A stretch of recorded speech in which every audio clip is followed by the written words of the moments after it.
Olá, sexto ano arte, mais uma videoaula e dando continuidade à temática sobre a semana de 1922. Vamos lá? Vamos lá, dando continuidade à Semana de Arte Moderna de 1922. Vamos no texto: acontecimentos, artistas, escritores envolvidos, resumo das ideias do movimento artístico, mudança de rumo na literatura, arte, Oswaldo de Andrade, Anita Mafaldi, Manuel Bandeira, modernismo, revista Claxon e antropofágica, tá? O Teatro Municipal de São Paulo, palco da Semana de Arte Moderna. Introdução, que foi: a Semana de Arte Moderna ocorreu no Teatro Municipal, em São Paulo, em 1922, tendo como objetivo mostrar as novas tendências artísticas que já vigoravam na Europa. Esta nova forma de expressão não foi compreendida pela elite paulista, que era influenciada pelas formas estéticas europeias, mais conservadoras. O que o texto está falando é o seguinte: nós tínhamos aqui no Brasil, como no mundo inteiro, uma tendência de arte, tá, ligada ao movimento europeu. Por quê? Na Europa foi o berço da arte. Tudo se começou de arte por lá. Haja visto em que grandes artistas que vocês conhecem, como Leonardo da Vinci, Pablo Picasso, que eram de países europeus, foram e são até hoje grandes artistas, que suas obras geram extremamente fascínio em algumas pessoas, tinham e estavam naqueles movimentos da Europa. Em 1922, algumas pessoas, que já foi citada, né, eles queriam transformar, modificar essa tendência. Algumas pessoas se uniram e nessa Semana de Arte, que foi em 1922, eles quiseram mostrar ao povo, ao mundo, ao Brasil, tá, que eles podiam fazer diferente. Eles podiam ter vida própria, ou seja, ter a sua arte diferenciada das outras tendências que existiam na Europa. O idealizador desse evento artístico e cultural foi o pintor Di Cavalcanti.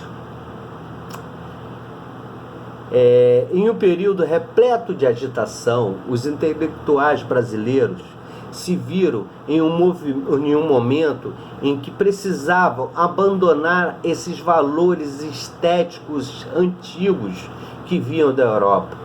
Eles tinham a cabeça já diferente, eles queriam pintar a sua arte de forma diferente. Ainda muito apreciado em nosso país pela elite, pelos burgueses, pelas pessoas que tinham dinheiro. Eles tinham fascínio pela arte europeia e esse movimento quis transformar um estilo completamente contrário a isso, e do qual não se sabia ao certo o rumo a ser seguido. A tendência que esses artistas brasileiros queriam era a tendência deles, pintar a arte deles, o que eles pintavam, os valores deles. O Brasil, o que se passava pelo Brasil, o que se passava pelo mundo, o que se passava pelo seu território.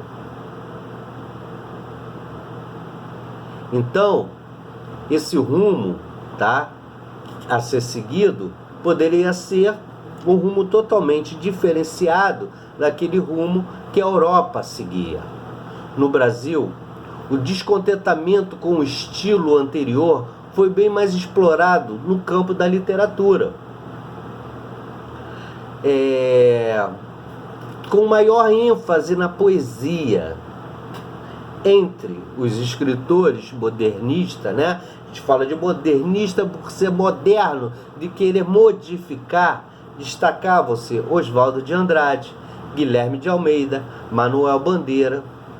Na pintura destacou-se Anita Mafaldi, que realizou a primeira exposição modernista brasileira em 1917. Suas obras, influenciadas pelo cubismo, que nós já estudamos, o que veio a ser o cubismo, as formas geométricas, o expressionismo, tá? Futurista. Ela queria mostrar uma diferenciação nisso, só que escandalizaram a sociedade da época. Monteiro Lobato não poupou crítica nenhuma à pintora.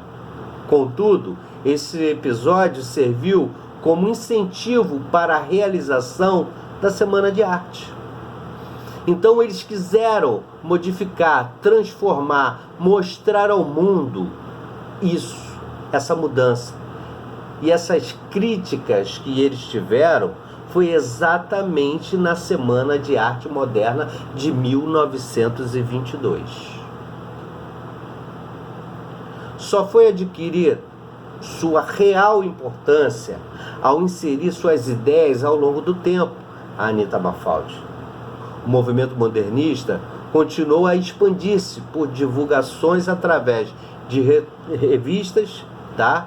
Como a Antropofágica e da revista Claxon, e também pelos seguintes movimentos: o Movimento Pau-Brasil, do grupo ANTA, Verde Amarelismo, e pelo movimento antropofágico. Esses movimentos, eles deram ênfase a essa cultura diferente, essa arte diferente de todos esses artistas.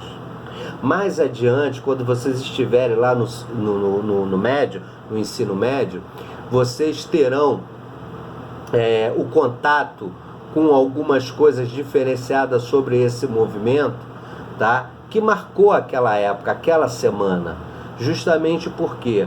Porque transformou o Brasil, mostrou o Brasil para o mundo inteiro, e os artistas brasileiros começaram a ter visões diferentes e o mundo inteiro ter visões diferentes do Brasil.